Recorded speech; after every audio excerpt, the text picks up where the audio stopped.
And holy crap, this chapter is absolute insanity and features two pretty gigantic developments, one of which is absolutely world-shaking, completely unexpected on my part, but it does very much vindicate some Momonosuke theorists out there, and I cannot wait to talk about it. But before we completely lose our minds, it's time for a swift round of Poneglyph Puzzle Party, a very simple minigame, the rules of which are as follows. Here we have 3 regular poneglyphs, one of which is going to be upgraded into a road poneglyph at random, and your job is to guess which poneglyph it will be by selecting either A, B, or C. If you guess wrong, then your merciful punishment will be subscribing to the Grand Line Review, and if you do guess correctly, then, I don't know, I suppose you can go to Laugh Tale and become some sort of pirate king, yeah. But here we go, choose your poneglyph now, and let's get ready to upgrade. Will it be A, B, or C? And it turns out, it's B. If you selected either A or C, then you need to hit that road subscribe button right now and say hi in the comments below if you are a new member of the Grand Fleet. But that's enough of my crap for today. With chapter 996, I'm going to have to jump straight into the Yamato section because of the bomb that was dropped on us this week, that allegedly Momonosuke is the character destined to guide us to the dawn of the world. Now, if you're a new or casual One Piece fan, this statement might not quite hit you as hard as it should, but the dawn of the world is a vaguely defined event that both the Mink tribe and the Kozuki clan have been waiting for centuries on end. It's an event that could be something as simple as maybe opening the borders of Wano, or more than likely something far more profound, like overthrowing the world government and creating a new age for the planet. I and most people are much more in the camp of the second when it comes to this thinking, but it was a concept mainly delivered to us by one Jaguar Mink, Mr. Pedro on Whole Cake Island, except very interestingly, he stated that he had a strong suspicion that it would be Luffy and his friends who would guide us to the dawn of the world. So we actually have a bit of conflicting information here with Yamato, which, to be fair, I guess, Yamato has access to information that we as readers could only dream of, primarily through the vessel of Odin's journal. And if Yamato says that Momonosuke is going to be the one to perform this feat, then I really have no reason whatsoever to doubt that. Although this isn't to say that Pedro is necessarily wrong, because who's to say that Momo alone will be charged with this task? It might be Momo and Luffy, for example, so both Pedro and Yamato could be right. It's just, a pretty massive development, because it implies that Momonosuke is going to be a figure whose relevance goes far beyond that of the Wano arc, and as much as I really don't want to be one of those people right now, it may even signal his joining the crew. If not permanently, then temporarily, like how Odin traveled with the Roger Pirates, something like that. And I really don't think this is jumping the gun, because Yamato's words are not to be understated. If this is indeed true, then Momonosuke, like Luffy and like Shirahoshi, is now a character of supreme magnitude going forward. Unless Yamato is wrong and misinterpreted something, but I doubt that. Now, before all of this, we had another tantalizing mini revelation, which is not one of the two I was referring to in the intro, but there was some kind of quite terrifying hint of Yamato's inevitably Zoan-related abilities. There was this fairly small and understated panel with a close-up on Yamato's teeth as if he was preparing to do a transform right before Franky ran in and, quite frankly, ruined the mood. So let the speculation begin. Is Yamato going to be a dragon like Papa Kaido? Will Yamato be another miscellaneous dinosaur ancient Zoan? Or will we see an entirely different thing altogether? In terms of being a dragon, there's an interesting possibility that Yamato is actually a natural dragon, much like the idea that Kaido is a dragon who ate an Oni-related devil fruit, which is still always weird to think about. We are so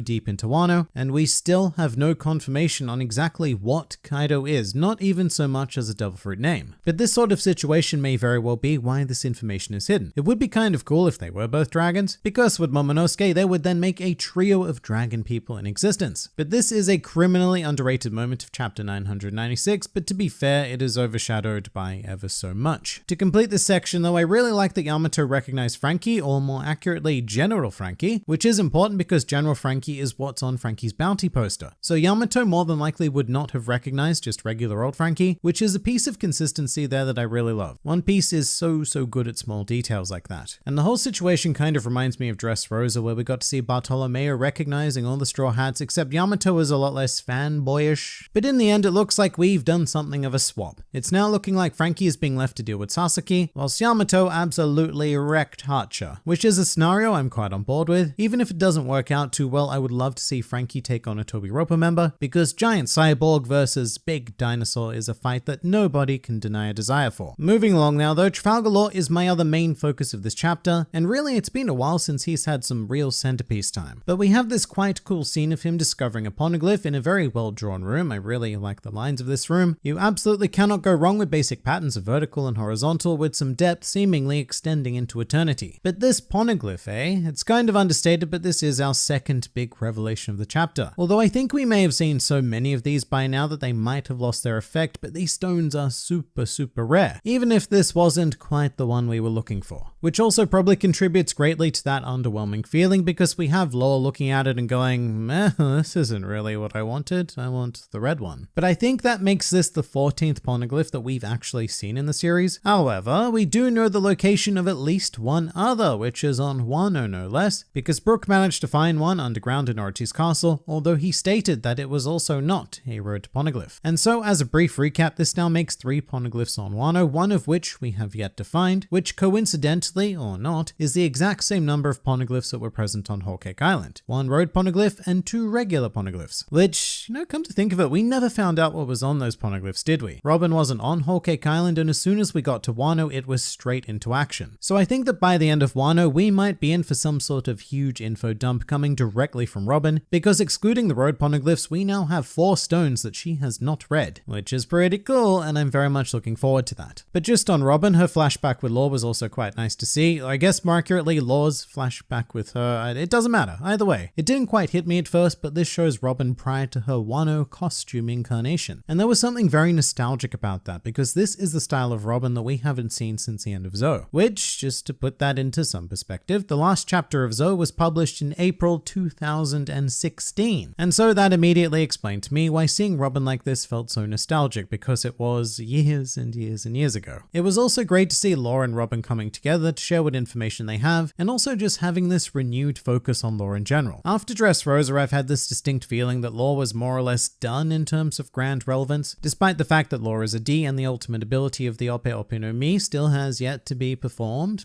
But it was just the way he was instantly cast aside into a supporting character role, which has been most of his Wano CV. To be fair though, that's also been most of the Straw Hats, so But here we have Lore contemplating his inevitability, and it's actually very in keeping with the other major development of the chapter. Flagging both Momonosuke and Lore here very much speaks to the greater endgame of One Piece, which is also nice because I don't think Oda gets enough credit for this, but generally One Piece chapters have a common theme that is explored within those 15 to 18 pages, and in this case that thread is focused mostly on the meta-narrative, looking forward into the future directly from the chaos of today. With that said, there was still quite a bit of progress and some nice catch-ups for the Onigashima raid all around in 996, and we did pick up exactly where 995 left off, with Tama rescuing Usopp and Nami. And very vague explanations were given to how Tama happens to be here along with Komainu and Hihimaru, and usually, I would probably question how a giant dog and giant baboon stealthily snuck onto an island. However, given that an entire army of samurai managed to do exactly the same thing, I can probably let this one go. Watching Hihimaru face off against Page 1 was quite the sight though, actually, and it further reinforces the focus I have on Tama, because long ago Hihimaru was actually the character who Tama initially tamed. So thoughts spring to mind of Tama just gradually building her own army during the course of the raid, one piece of dango at a time. And elsewhere on Onigashima, Kid and Killer got about a page and a half to themselves, which is quite rare. What's more is that it was mostly comedy centric as well. We have Kid building up this gigantic mass of metal, and it was very reminiscent of Luffy actually. Like I can picture he and Zoro running in a similar manner to Kid and Killer, which is quite endearing. In terms of location, Kid and Killer seem to be a whole floor above Luffy, Jinbei and Sanji at the moment, so they've definitely been busy, and I wonder if Kid's chaos is ultimately going to make it easier for Luffy's group to progress. And as for that, this chapter actually ends in what I think is quite a weak way considering everything else that happened in 996, with what basically seems to be Sanji's perverted senses kicking into gear. Because I suppose we do know at this point that Sanji kind of possesses the voice of all things, if the voice of all things was exclusively the voice of all attractive women things. Something which he demonstrated on Punk Hazard to very cool effect actually. I don't know, I do question ending the chapter with this moment. Like of all of the full stops Oda could have chosen, this is the one. I think you could have very easily swapped this scene with the Yamato one and had the very final panel of 996 be Yamato revealing Momonosuke's destiny. If Oda did that, this would easily be an internet destroying chapter, because most of it would lead you into a false sense of fun and then it would just drop that revelation bomb, leaving you to stew on that for a whole week. Instead, the really amazing stuff was all front-loaded into the chapter, which was all then watered down by the ending. And I don't know, I just don't think that comedic endings to chapters work very well reading One Piece weekly. And actually, I don't think it works particularly well reading them in volumes either, at least not in this kind of stage of an arc. To be clear though, I have no problem with the situation in general. I mean, if Sanji is going to make a comedic fool of himself, then that's what I expect. It was just a weird choice to cap off the chapter because that final image is meant to be one that stays with the readers all throughout the next week because it is the very last thing they see. Like Kiku's arm being sliced off at the end of chapter 993 is a perfect example. Now let's construct an alternate version of that chapter and imagine that Kiku's arm being cut off happened right at the beginning of 993, and our final image of the chapter was Luffy and Sanji meeting Briscola Gorilla Fist Man. As a whole, the chapter probably wouldn't quite land in the same way, and I can't help but feel like that's what's happened here. But something else I haven't mentioned yet is that 996 presented us with a very interesting scene featuring Kaido and the vassals. It was about a page and a half long, completely devoid of dialogue, and if I had to condense what it expressed into one word, that word would probably be brutality. The vassals are certainly not in a good way, but this gives rise to my favorite panel of the chapter, which is this close-up of Kaido. I was kind of in shock when I saw it, and I wasn't quite sure why at first, but it did just strike me as very different. And I think that's because when Kaido is usually depicted, Oda goes to some pretty great lengths to emphasize his size and physique, to present him as intimidatingly as possible, as a main antagonist should be. And yes, Kaido does have close-ups, but usually only when delivering dialogue, whereas this was a very intimate shot. No words whatsoever, and a lot of detail invested into shading and pure facial expression. But I feel like it says all it needs to and acts as a good prologue to the ensuing brutal mess that we see. It was definitely the emotionally lowest point of the chapter and quite starkly contrasted as well, because elsewhere things are going fairly well. Even with Zoro's group facing Queen's Ice Plague, there's a lot of comedy to be had. Not on the rooftop though. On the rooftop, there is only pain. And also, speaking of the rooftop, we have one big mother currently making her way up there. I'm not entirely sure why, or even sure at all. None of her very limited goals currently coincide with either Kaido or the vassals, at least none that I'm aware of. But then again, maybe it's just an uncharacteristically intelligent move. Say for example, instead of chasing Luffy, Big Mom is just going to go where she knows that Luffy will be, or something like that, but probably not. It is very interesting though, interesting and terrifying. You know, just the thought of Luffy reaching that rooftop and staring up at not just one, but two Emperors of the Sea. That would be a pretty despairful yet pretty hype way to end a future chapter, but that is not this week.